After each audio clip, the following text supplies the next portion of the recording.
Hi, today I'm going to talk about the topic communication. Introduction. Communication is a fact in the world of human beings, animals, and plants. It is a never-ending process going on all the time. It is a process of exchange of ideas, emotions, information, and opinion from one person to another. The word communication has been derived from the Latin word communis, which means common. Now, definitions. Communication is an act of conveying meanings from one entity or group to another through the use of mutually understood signs, symbols, and semiotic rules. Another definition. Communication is simply the act of transferring information from one place to another. Communication is the intercourse by words, letters, or messages. Another one.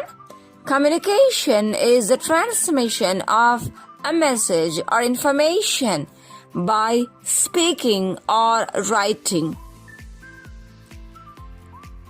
Communication is giving, receiving, or exchanging ideas, information, signals, or messages through appropriate medium, which enable individuals or groups to persuade, to seek information, to give information, or to express emotions. So these are all definitions of the term communication. And now we move on to the elements of communication. Communication is a two-way process where ideas have to be transferred from one person to another. There are mainly 7 elements of communication. First one, center, then ideas, encoding, communication channel, receiver, decoding, and feedback. Center is a person or entity originating the communication. So center is a person or entity originating the communication, or one who sends a message. Second is ideas or message, the information that the center wishes to convey. Third one, encoding, how the sender chooses to bring the message into a form appropriate for sending. Fourth one, communication channel, the means by which the message is sent. Next one, receiver, the person or entity to whom the message is sent. Next one, decoding, how the receiver interprets and understands the message. And the last element of communication is feedback, which is very, very important. The receiver's response to the message, that is feedback.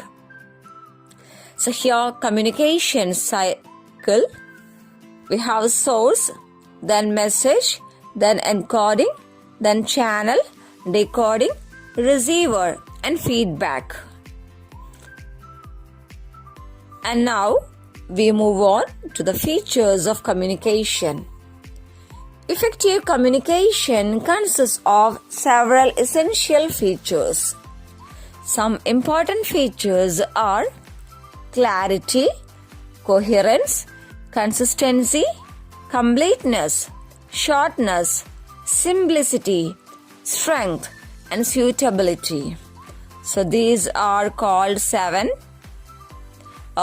features of communication. That is, while we are communicating, the ideas should be clear, coherent, consistent, complete, should be short, simple, has strength, and also it should be suitable to certain contexts or situations.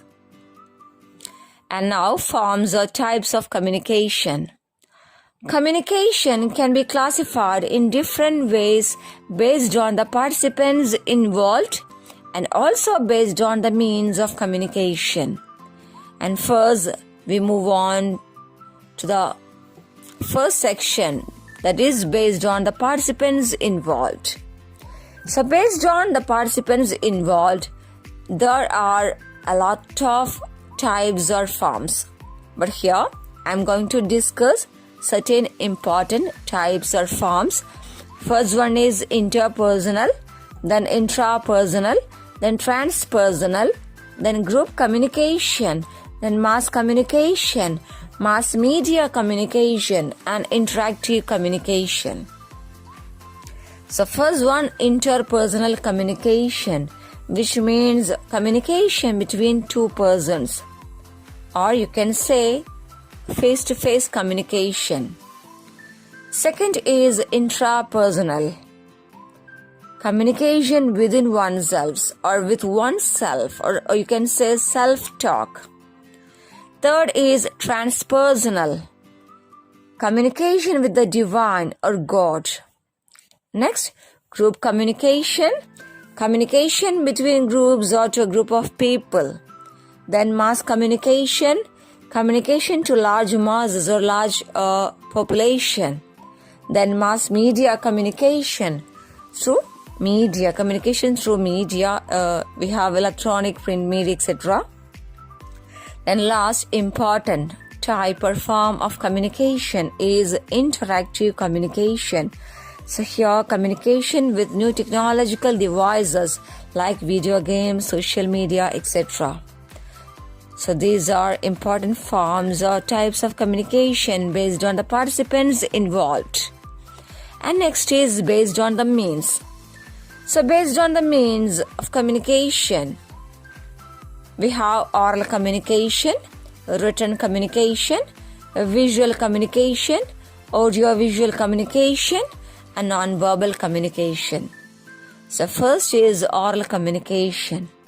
So oral communication is communication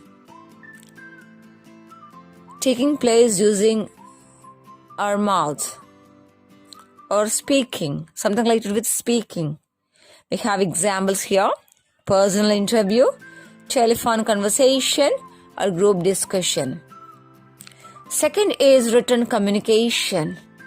Here example: letter, emails, memos, circulars, reports, etc. That is writing later.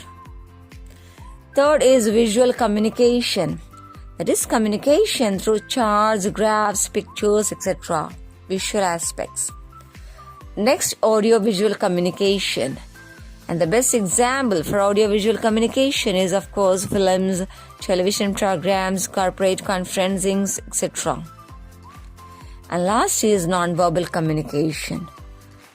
So non-verbal communication is actually a communication with the help of gestures, facial expressions, eye contact, body language, etc. without the use of language. That means the oral language, without speaking.